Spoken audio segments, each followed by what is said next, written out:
faut qu'on revienne à des rythmes et à une accélération du renouvellement de la classe politique. Le monde lui-même dans lequel nous vivons s'accélère. On ne va plus avoir des présidents qui vont rester en poste pendant 30 ans, 40 ans, 50 ans. Mais il faut que l'Afrique sorte de ça. Ce n'est pas possible.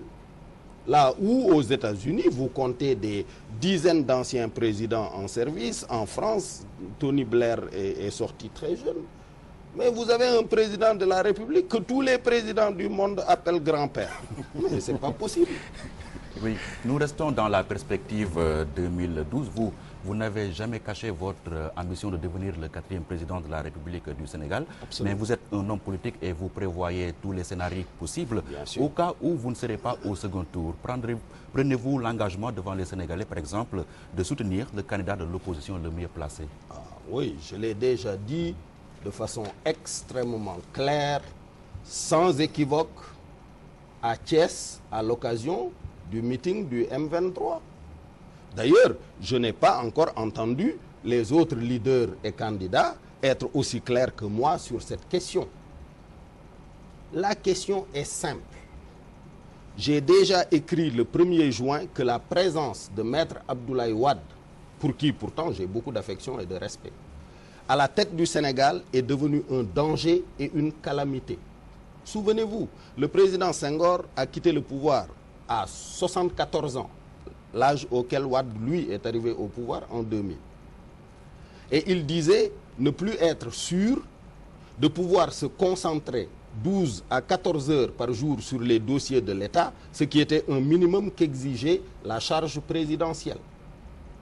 Donc c'est un danger de le maintenir à la tête du Sénégal. C'est pour ça que je travaille de toutes mes forces à le faire partir. Ça n'a rien à voir avec une hostilité quelconque à son endroit. C'est pour le bien du Sénégal, c'est pour la stabilité du Sénégal, c'est pour une prise en charge correcte et efficace de la charge présidentielle qui exige une énergie physique, mentale, morale et psychologique d'exception qu'on ne peut pas garantir à 86 ans hors TVA, comme dit Tanor. Donc, je dis très clairement que pour moi, n'importe quel candidat qui est présent au 2e tour, si ce n'est pas moi, ce qui est naturellement très invraisemblable. Ah oui. Absolument. Et pourquoi? Toutes les études le prouvent. Ce qui est totalement invraisemblable. Mais si un candidat de l'opposition était en face d'un candidat du pouvoir, autre que Wade, puisque la première question, c'est que pour que Wade soit là-bas, il faut d'abord qu'il passe la barrière du Conseil constitutionnel, qu'il passe la barrière de notre détermination à l'empêcher d'être candidat, et qu'il passe tous les troubles que cela génère pour être candidat. Mais n'importe quel candidat de l'opposition, autre que moi, aurait mon soutien.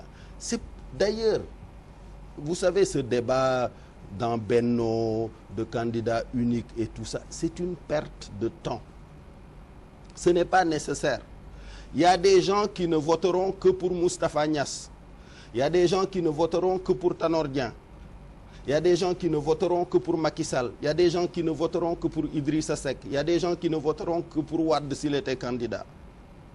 Donc, maintenant qu'on a l'absolue certitude que le pouvoir actuel, le régime actuel est rejeté par 3 Sénégalais sur 4, il y a une très forte probabilité de second tour. Organisons le premier tour comme des primaires pour nous tous et entendons-nous sur le fait que celui que les Sénégalais auront classé devant les autres ait le soutien de tous les autres et que personne d'entre nous n'aille soutenir le candidat adverse. Une fois que ça c'est garanti, vous savez, l'unité dans cette classe politique, elle est facile. Je l'ai déjà dit. Un chef d'État africain m'a dit il y a quelques semaines que nous avions, nous au Sénégal, la chance d'avoir une très bonne distribution géographique des principales figures de l'opposition. Moustapha Niasse est à Nioro, Tanor est à Mbour, Macky Sall est à Fatick, Landing Savané est à Bignona, Bathily est à Bakel, Dansoko est à Kédougou, moi je suis à Thiès, Aminata Tall est à Diourbel, que sais-je, il n'y a pas de conflit. Et si chacun d'entre nous fait pour son département ce que j'ai fait à Thiès, le Sénégal se développe. Alors, entendons-nous, arrêtons les querelles, mais en tout cas pour répondre de façon précise et sans équivoque, si je n'étais pas présent au second tour, mon soutien ne sera même pas à négocier, il sera automatique au service du Sénégal. Alors, vous posez l'hypothèse d'un second tour, alors que Wade, il dit qu'il va gagner au premier tour. Vous, est-ce que vous... Oui, ouais, parce que lui, il est sûr de gagner au premier tour. Mais avant de gagner, il faut qu'il soit candidat. Vous savez, Wade a une grande qualité. C'est que parfois, il est comique. Parce que toutes les études établissent que 3 Sénégalais sur 4 l'ont rejeté. Lui-même l'a reconnu. Sinon, il n'aurait pas tenté de réviser la Constitution pour se faire élire au premier tour à moins de 25%. Donc, il sait qu'il a perdu. Il le sait, ça. Et il sait qu'il n'a aucun moyen de rester au pouvoir, autre que par la violence. Et peut-être est-il en train de s'y préparer. C'est ça, le véritable enjeu. Mais nous ne le laisserons pas instaurer au Sénégal le désordre, l'instabilité. Parce que le Sénégal a 2 avantages comparatifs pour son développement. Sa stabilité politique d'abord. Nous sommes l'un des rares pays à n'avoir jamais connu de coup d'État, à avoir eu des alternances pacifiques. Il nous faut préserver cela. Et le deuxième avantage comparatif, c'est l'état de droit, le respect de la loi. Ça, non plus, il ne faut pas l'altérer. La vertu dans la conduite des affaires publiques, ça aussi, il ne faut pas l'altérer. C'est pour ça d'ailleurs que l'affaire Ségoura a eu ce retentissement planétaire, parce que les gens étaient choqués de voir cela arriver au Sénégal. L'opinion internationale a été habituée à de la classe, à de la vertu, à de la distinction dans la prise en charge des affaires sénégalaises.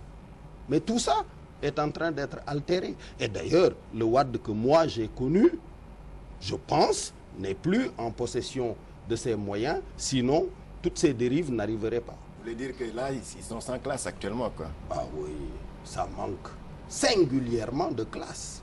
Vous voyez ce qui se passe? Qu'est-ce qui se passe? C'est grave. L'affaire Ségoura, c'est grave. Le népotisme, c'est grave.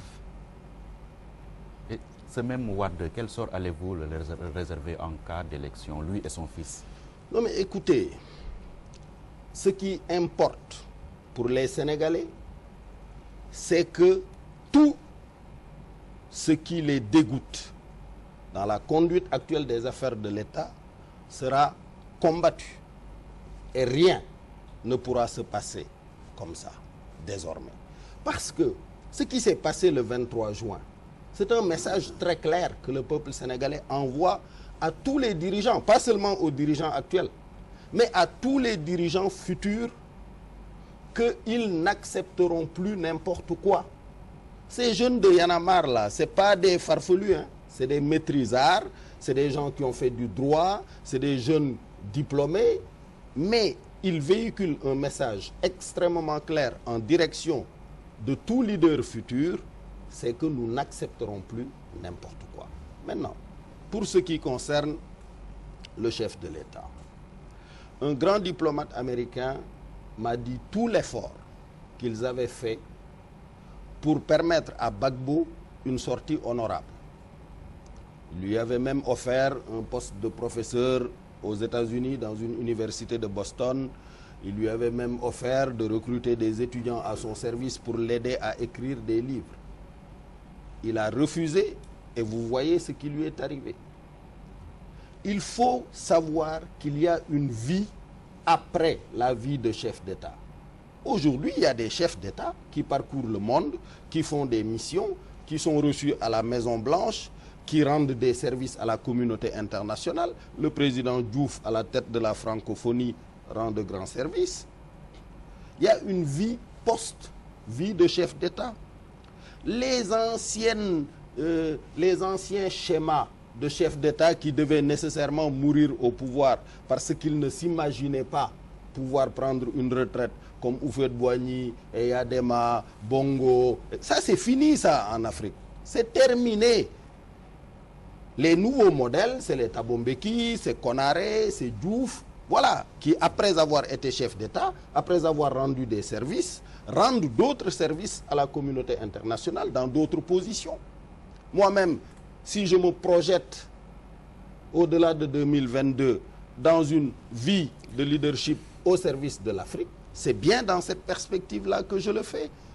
Il ne faut pas que Wade, on lui impose de rester au pouvoir. Je sais, lui d'ailleurs, qu'il n'a aucune envie de rester au pouvoir. Pensez. Mais je pense que des gens qui ont envie d'être protégés à vie, ce qui de toutes les façons n'est pas possible, l'obligent à rester pour leur servir de bouclier. Mais ces gens-là doivent savoir que des comptes seront rendus au peuple sénégalais. Vous savez, et ça je l'ai dit depuis très longtemps, hein. Quand j'étais Premier ministre, lors de ma déclaration de politique générale, vous m'avez tous entendu dire que je soutiendrais Gorgorlou et combattrais Ndioublang. Donc, là-dessus, il n'y a pas de transaction possible. Ce qui est dû au peuple sénégalais sera rendu au peuple sénégalais. Par exemple, Karim Wade, il va rendre compte. Ah, naturellement, pas seulement lui. Pas seulement lui. Vous savez, par exemple, j'ai vu Macky Sall, Premier ministre, aller à la télévision dire que l'argent qui venait soi-disant d'un ami du président, que c'est lui, Premier ministre, qui l'avait distribué. Il faudra qu'il rende compte de ça. Qu'il nous dise de quel compte est venu cet argent, dans quel compte c'est allé et à qui c'est allé. Mais on ne peut pas se permettre n'importe quoi au Sénégal. De toutes les façons, pas sous ma direction. Mais lui, Macky Sall pourra vous dire aussi que vous, à l'époque, on vous avait accusé d'avoir pris beaucoup de milliards. Ah oui, mais c'est faux. On a dit aussi que c'est faux. Celui qui m'a accusé a dit que c'est faux. La justice a dit que c'est faux. Et à la date d'aujourd'hui, ce que moi j'avais dit est resté vrai. D'ici à l'extinction du soleil, on ne pourra pas me reprocher de malversation. Alors, passons un peu à ce débat autour de la candidature unique au sein de Benno Siggil Sénégal. De toute façon, vous êtes tous du M23. Oui. Et en tant que membre du M23, est-ce que ce débat-là, ce blocage qu'il y a au sein de Benno Siggil Sénégal ne vous gêne pas? Parce que cela pourrait peut-être décrédibiliser un peu l'opposition aux yeux de l'opinion. Encore une fois, je vous répète l'opinion que je vous ai donnée tout à l'heure. Pour moi, c'est un faux débat. Que chacun aille travailler pour rassembler l'électorat qu'il peut rassembler. Puisqu'il nous faut prendre l'habitude de rendre au peuple sénégalais souverain sa capacité de choix et sortir des combinaisons d'appareils où quelques chefs de parti s'enferment dans une salle et se distribuent les positions. Mais que ceux qui ont 10% sachent qu'ils ont 10% de la confiance des Sénégalais, que ceux qui ont 51% gouvernent. Mais on ne peut pas passer notre vie dans des combinationnés. Il faut que le peuple sénégalais souverain ait l'opportunité de dire clairement comment il distribue sa confiance entre tous ceux qui la sollicitent. Et une fois que le peuple s'est prononcé, il nous faut respecter son choix. Moi-même, en 2007, je savais à l'avance, parce qu'avant d'entreprendre toute initiative, j'étudie le marché.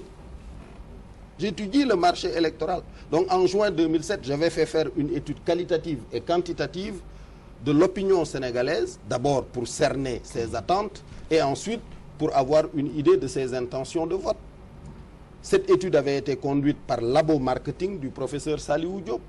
Et cette étude m'avait donné presque à quelques poussières de points près les résultats qui se sont révélés être ceux de 2007. Et quand l'élection s'est passée, vous m'avez entendu reconnaître la victoire de Wade au premier tour à 55%. Vous avez déjà effectué un sondage, ça veut dire que ça correspondait, mais naturellement, j'en ai deux. Et qu'ils disent quoi? Non mais pourquoi vous... Non mais franchement, non, c'est stratégique. Non, il faut être sérieux. Vous savez, n'importe quel chef d'entreprise qui dépense 50 millions de francs CFA dans un business fait une étude de marché. Vous voulez que je m'engage dans une activité aussi sérieuse que celle de diriger un pays sans un minimum d'études, mais je ne ferai jamais ça. L'activité politique est l'activité où l'on s'expose le plus. On court le risque de perdre sa vie, de perdre sa liberté, de perdre ses biens, de perdre son honneur, d'être attaqué par des gens qui autrement ne vous auraient même pas adressé la parole, n'oseraient même pas vous adresser la parole. Alors, vous pensez qu'on s'engage à la légère dans une activité de cette nature? Bien sûr que j'ai fait des études. Et si en 2007, les Sénégalais ne m'avaient pas dit qu'après Wade, le meilleur choix qu'ils avaient, c'était moi, mais je n'aurais pas continué à faire de la politique. J'aurais été faire continuer ce que je faisais dans le secteur privé, gagner de l'argent et produire des bienfaits pour les populations et pour mes proches. Mais c'est parce que les Sénégalais m'avaient donné cette réponse qui correspondait à la réponse que m'avait annoncée l'étude, que j'ai poursuivi, que j'ai continué à travailler, que j'ai continué à mobiliser des soutiens à l'intérieur du pays et dans la diaspora, que j'ai continué à convaincre des compatriotes qui étaient pourtant dans des stations mirobolantes au plan mondial à revenir au Sénégal comme Léna Sène au service du peuple sénégalais. Mais c'est ça que je fais. Et naturellement, ce qui m'est annoncé est suffisamment prometteur pour que je poursuive. Mais est-ce que vous n'avez pas l'impression d'avoir perdu du terrain, surtout à Thiès, quand on sait que le score que vous avez à la présidentielle n'est pas celui que vous avez aux élections locales? Écoutez. Et puis il y a certains de vos conseillers de Réumi, des conseillers municipaux de Réumi qui sont rebellés et qui demandent même votre démission, votre destitution à la tête de la mairie. Non, écoutez, il faut être sérieux. Il est normal que le président de la République, qui considère que je suis son adversaire le plus dangereux à abattre, mette tout en œuvre. C'est lui qui tire les ficelles. Bien évidemment. Mais qui a reçu ces jeunes-là? C'était au palais, hein? Vous étiez là, non? Non, vous n'étiez pas là? Non, du tout. Ah bon? Non. Vous y étiez? Eh ben voilà. Non, mais écoutez, qui les a reçus? C'est le président de la République. Mais vous savez, ce que j'ai dit en faisant la campagne de 2009 aux Thiessois, c'est ce que je répète aujourd'hui. Le jour où les Thiessois m'abandonnent, j'arrête de faire de la politique. Ah oui. Vous savez, un jour, nous recevions le Premier ministre du Canada. Et le président de la République, en rigolant, lui a dit, oui, mon Premier ministre, lui, il s'intéresse beaucoup à sa base régionale à Thiès. Et Jean Chrétien, à l'époque, m'a dit, ne changez surtout pas ça. Moi, je fais la même chose au Canada. Si vos plus proches ne disent pas que vous êtes bon, personne d'autre ne le dira. Donc, naturellement, si les Thiessois ne m'avaient pas renouvelé leur confiance, tout en sachant de façon très claire quels étaient mes objectifs, hein, je le leur ai dit très clairement. Je leur ai dit, mon principal objectif est d'être le 4e président de la République du Sénégal par la grâce de Dieu et la volonté des Sénégalais. Et que c'est à cela que j'allais consacrer tous mes efforts et toutes mes énergies. Naturellement, j'ai installé une équipe municipale d'assez bonne qualité que j'appuie. D'ailleurs, les Thiessois ont vu ces jours derniers des bennes tasseuses pour s'occuper de leurs ordures qui sont venues de la coopération décentralisée. Vous pensez que c'est en dormant que j'ai obtenu ça? Mais mon objectif, ce n'est pas Thiès, c'est le Sénégal.